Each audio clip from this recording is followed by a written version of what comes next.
Hi pet lovers, welcome to our channel. உங்ககிட்ட puppy இருக்கா, இல்லை இனிமேல் தான் பப்பி வாங்க போகிறீங்களா? அப்போ உங்களுக்கான பதிவு தான் இது. வீடியோக்குள்ளே போகிறதுக்கு முன்னாடி நம்ம சேனலை சப்ஸ்கிரைப் பண்ணாதவங்க சப்ஸ்கிரைப் பண்ணிக்கோங்க. அப்படியே பக்கத்தில் உள்ள பெல் பட்டனையும் கிளிக் பண்ணிக்கோங்க. அப்போ தான் நான் போடுற வீடியோஸ் உங்களுக்கு நோட்டிஃபிகேஷனில் வரும். சரி, வாங்க வீடியோக்குள்ளே போகலாம். நீங்கள் பப்பி வாங்குறதுக்கு முன்னாடி தெரிஞ்சுக்க வேண்டிய முக்கியமான விஷயம் என்னென்னா, பப்பி பிறந்து எவ்வளோ நாள் ஆகுது, பப்பிக்கு வேக்சின் பண்ணியிருக்காங்களா இல்லையா, பப்பி எந்த மாதிரி ஃபுட் எடுத்துகிட்ருக்கு அப்படிங்கிற டீட்டெயிலை பப்பியோட ஓனர்கிட்ட இருந்து தெரிஞ்சுக்கோங்க. ஏன் சொல்கிறேன்னா, பப்பி பிறந்து 35 நாள்லேருந்து 45 நாள் வரைக்கும் மதர் ஃபீட் எடுத்துக்கிச்சுன்னா அதுக்கு இம்யூனிட்டி பவர் அதிகமாக இருக்கும். எந்த விதமான டிசீஸும் டக்குன்னு அஃபெக்ட் பண்ணாது. அதனால நீங்கள் பப்பி வாங்குற மாதிரி இருந்தீங்கன்னா 35 நாள்லேருந்து 45 நாள் வரைக்கும் ஆன பப்பியாக பார்த்து எடுங்கங்க. நெக்ஸ்ட்டு, வேக்சின் பண்ணியிருக்காங்களா அப்படின்னு கேட்டு தெரிஞ்சுக்கோங்க. பப்பி பிறந்து 45 நாளுக்குள்ளே ஃபஸ்ட் வேக்சின் பண்ணியிருக்கணும். அந்த ஃபஸ்ட் வேக்சின் பண்ணதுலேருந்து நெக்ஸ்ட்டு 21 டேஸ்க்கு அப்புறம் செகண்ட் வேக்சின் பண்ணணும். அதுலேருந்து 21 டேஸ்க்கு அப்புறம் தேர்ட் வேக்சின் பண்ணணும். அடுத்து 1 இயர் ஒன்ஸ் வேக்சின் பண்ணால் போதுங்க. எப்போவுமே நீங்கள் பப்பி வாங்குறதுக்கு முன்னாடி பப்பி கூட அட்லீஸ்ட் ஒரு 2 to 3 டேஸாவது இருக்க மாதிரி பிளான் பண்ணிக்கோங்க. ஏன்னா அது அவங்க அம்மா கிட்ட இருந்து பிரிஞ்சு வரும்போது எதை பார்த்தாலும் பயப்பட ஸ்டார்ட் பண்ணும். அதனால அது கூடவே நம்ம டைம் ஸ்பெண்ட் பண்ணுற மாதிரி பிளான் பண்ணிக்கோங்க. எக்ஸாம்பிளாக நைட் ஃபுல்லாக கத்தும். ஸோ நீங்கள் அது கூட இருக்க மாதிரி இருக்கும். அதனால நீங்கள் எப்போவுமே ஒரு 2 to 3 டேஸாக இருக்க மாதிரி பிளான் பண்ணிவிட்டு பப்பி எடுத்துக்கோங்க. நெக்ஸ்ட்டு நம்ம எதை பற்றி பார்க்க போகிறோன்னா, ஃபுட் பற்றி தாங்க பார்க்க போகிறோம். எப்போயுமே பப்பி வாங்கிட்டிங்கன்னா பப்பியோட ஓனர்கிட்ட எந்த மாதிரி ஃபுட் கொடுத்துட்ருக்காங்கன்னு தெரிஞ்சுக்கோங்க. எதுக்காக சொல்கிறேன்னா, பொதுவாக பப்பிக்கு மில்க் நம்ம கொடுத்தோன்னா அது லூஸ் மோஷன் போகிறதுக்கு சான்சஸ் இருக்குது. அவங்க ஆல்ரெடி கொடுத்து பழகியிருக்காங்க அப்படின்னா நம்ம அதை கன்டினியூ பண்ணலாம். அப்படி இல்லைன்னா நீங்கள் பப்பி வாங்கினோன்னா மில்க் கொடுக்குறத கொஞ்சம் அவாய்ட் பண்ணிக்கோங்க. இல்லை நான் மில்க் தான் கொடுப்பேன்னா ரொம்ப தண்ணியாக வச்சு கொடுங்க. மில்க் பப்பிக்கு லூஸ் மோஷன் போகிறதுக்கான சான்சஸ் அதிகமாகவே இருக்குது. நெக்ஸ்ட்டு என்ன பார்த்தீங்கன்னா, நான்வெஜ் ஐட்டம்ஸ்லாம் ஒரு 3 to 4 மந்த்ஸ்க்கு அப்புறம் கொடுக்கறதுக்கு ஸ்டார்ட் பண்ணுங்கள். அதுக்கு முன்னாடி கொடுக்க வேணாம்.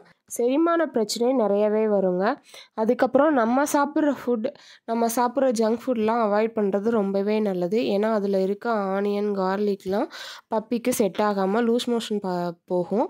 அதனால நம்ம சாப்பிட்ற ஃபுட்டெல்லாம் நீங்கள் கொடுக்க வேணாம். பப்பிக்கான செர்லாக்கு, ட்ரை ஃபுட், அப்படி இல்லைன்னா தயிர் சாதம் நீங்கள் பப்பிக்கு வைக்கலாம். நெக்ஸ்ட்டு நம்ம பார்க்க போகிறது என்னென்னா, டீவார்மிங் பற்றி பார்க்க போகிறோம். பப்பி பிறந்த உடனே 15 நாளில் டீவார்மிங் கொடுக்கணுங்க. நெக்ஸ்ட்டு 15 நாளைக்கு அப்புறம் திரும்பி டீவார்மிங் கொடுக்கணும். அதுக்கப்புறம் நீங்கள் வேக்சின் போட போனீங்கன்னா ஹாஸ்பிட்டல்லே டீவார்மிங் கொடுத்து தான் வேக்சின் பண்ணுவாங்க. ஸோ அதை பற்றி பிரச்சனை இல்லை.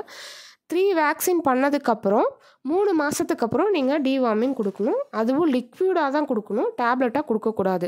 பப்பியோட க்ரோத் பொறுத்து தாங்க நம்ம லிக்விடாக கொடுக்கணுமா டேப்லெட்டாக கொடுக்கணுமான்னு டிசைட் பண்ணிக்கணும். அதுவும் ஆஃப்டர் 3 மந்த்ஸ்க்கு அப்புறம் அதை பிளான் பண்ணிக்கோங்க. அடுத்து நம்ம என்ன பார்க்க போகிறோன்னா, பப்பீஸ்க்கு கொடுக்க வேண்டிய ட்ரைனிங் பற்றி தான் பார்க்க போகிறோம். ஃபர்ஸ்ட் நம்ம பப்பியை எங்கே வச்சு வளர்க்க போகிறோம் அப்படிங்கிறத டிசைட் பண்ணிக்கோங்க. வீட்டுக்குள்ளே வச்சு வளர்க்க போகிறோமா, இல்லை வெளியே வச்சு வளர்க்க போகிறோமா, இல்லை கூண்டுக்குள்ளே வச்சு வளர்க்க போகிறோமா, இல்லை கட்டி போட்டு வளர்க்க போகிறோமா அப்படிங்கிற மாதிரி டிசைட் பண்ணிக்கோங்க. நீங்கள் எந்த மாதிரி பப்பியை வளர்க்க போகிறீங்களோ அது மாதிரி பப்பி வந்ததுலேருந்து அதுக்கு ட்ரைனிங் ஸ்டார்ட் பண்ணுங்கள். அப்போ தான் அது வளரும்போதும் அதையே ஃபாலோ பண்ணும். பப்பியை எனி டைம் கட்டி போட்டு வளர்க்காதீங்க. ஏன்னா அது அக்ரெசிவாக மாறுறதுக்கு சான்சஸ் நிறையவே இருக்குது. அதனால் கட்டி போடாதீங்க, அதை ஃப்ரீயாக விட்டுருங்க. நெக்ஸ்ட்டு நம்ம என்ன பார்க்க போகிறோன்னா, டாய்லெட் ட்ரைனிங். எப்போவுமே ஃபுட் கொடுத்ததுக்கப்புறம் அதை வெளியே கூட்டிகிட்டு போய் பழக்கிடுங்க. டாய்லெட்காக கூட்டிகிட்டு போகிறதுக்கு பழக்கிடுங்க. அப்போ அதுவே மைண்ட் செட் பண்ணிக்கும். நீங்கள் எப்போல்லாம் வெளியே கூட்டிகிட்டு போகிறீங்களோ அப்போல்லாம் அது டாய்லெட் போகிற மாதிரி பழகிக்கும். நெக்ஸ்ட்டு நீங்கள் சாப்பிடும்போது பப்பிக்கு ஃபுட் கொடுக்குறதோ, ஸ்நாக்ஸ் சாப்பிடும்போது கொடுக்குறது, இந்த மாதிரி இதெல்லாம் அவாய்ட் பண்ணிக்கோங்க. ஏன்னா நம்ம வீட்டுக்கு யாராவது கெஸ்ட் வந்திருக்கும் போது அது போய் அவங்க சாப்பிட்ற ஃபுட்டை கேட்கும். அந்த மாதிரி சிச்சுவேஷன் க்ரியேட் ஆகாமல் நம்ம அவாய்ட் பண்ணிக்கலாம்.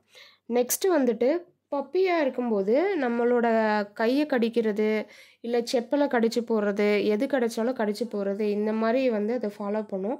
நம்ம கையை கடிக்கும்போது அதை அடிக்காதீங்க. அதுக்கு நோ சொல்லி ட்ரைன் பண்ணுங்கள். பெட் ஷாப்பில் பார்த்தீங்கன்னா பப்பீஸ்க்கான டாய்லாம் அவைலபிள் இருக்கும். நீங்கள் அந்த மாதிரி டாய்ஸ் வாங்கி கொடுத்துட்டிங்கன்னா அதை கடிச்சிட்டு அது கூட விளாண்டுட்டு நம்மளோட திங்ஸை கடிக்கிறத அவாய்ட் பண்ணிக்கும்.